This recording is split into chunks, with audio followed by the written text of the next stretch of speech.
There's a huge shift happening in American public opinion, one that could totally redefine a relationship that's been in place for decades.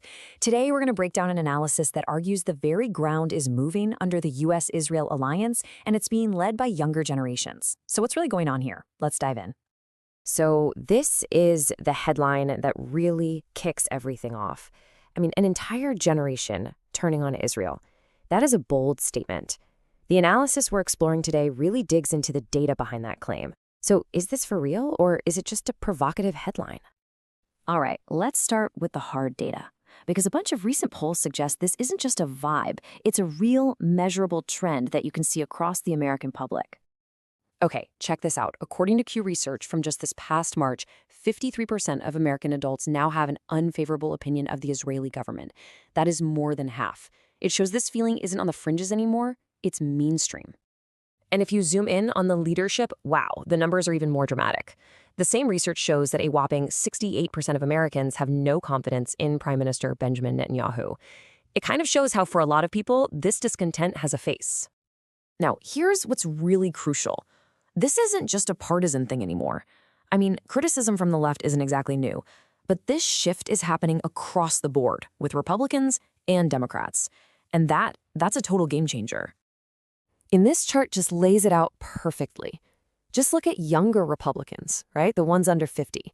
3 years ago, about 35% of them had a negative view. Today, it's half. 50%. That is a gigantic leap in a really short amount of time for that group. And then you flip over to the other side of the aisle, and the number is just staggering. 71%. You heard that right. 71% of Democrats under 50 now have an unfavorable view. This really cements the idea that for a whole new generation, this perspective isn't radical, it's becoming the norm. But hold on, because that's only half the picture. While young Americans are heading in one direction, it looks like their peers in Israel are going in the complete opposite direction, and that's creating this massive gap between them. So you've got the split screen, right? On one side, young Americans are getting more skeptical, asking tough questions like, is this relationship fair, or is this even good for the US? But on the other side, young Israelis are actually moving further to the right, and the population as a whole is getting more religious. And we can actually see that shift inside Israel with real numbers. A survey found that the percentage of Jewish Israelis who identify as right-wing jumped from 46% in 2019 to 58% today. That really highlights just how far apart these two groups of young people are moving politically. Okay, so we've seen what's happening. The polls are pretty clear, but the big question now is why? Let's get into the reasons the source material gives for this huge change in American opinion. This quote from a young conservative really gets to one of the main arguments. It's a very practical concern. People are starting to ask, is American involvement here actually helping Americans? And that's a question you're starting to hear a lot more on the right. And from a young Democrat, you hear a very similar concern, but it's framed more around the idea of fairness. You know, they see all the financial and military aid the U.S. provides, and it creates this feeling that it's a totally unbalanced, one-sided relationship. This brings us to a key idea from the analysis, the one-trick pony. The source uses this term to describe what it calls an over-reliance on a single tactic, which is to label any and all criticism of the Israeli government as anti-Semitism in order to shut it down. So what connects all this? A huge piece of the puzzle, according to this theory, is the media.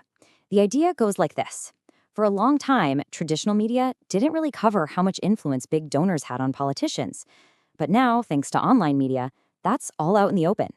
As a result, those old tactics don't work as well, and it opens the door for public opinion to actually shift. All of this leads to a pretty serious question about the future. And it seems like this trend is getting noticed at the very highest levels of government, which could force Israel to completely rethink its long-term strategy. And yeah, it's not just analysts and pollsters seeing this. Prime Minister Netanyahu himself has actually spoken about this challenge, this risk of growing international isolation. And here's his quote directly. It's a pretty clear sign that he knows Israel might need to prepare for a future where that unconditional support, especially from the US, just isn't a guarantee anymore. So what about that common counter-argument you hear that critics are just obsessed with Israel? It's often used to just dismiss any criticism. Well, the analysis we're looking at has a very direct and personal answer to that. And this is the powerful final thought. The response basically says, as long as American taxpayer money is involved and as long as there's a feeling of moral responsibility, a sense of having blood on our hands, then yeah, people are going to be focused on it. The point is that it's not an obsession with a foreign country. It's a focus on America's own role in the conflict. And if these polls are any indication, that's a feeling that's catching on with a lot more people.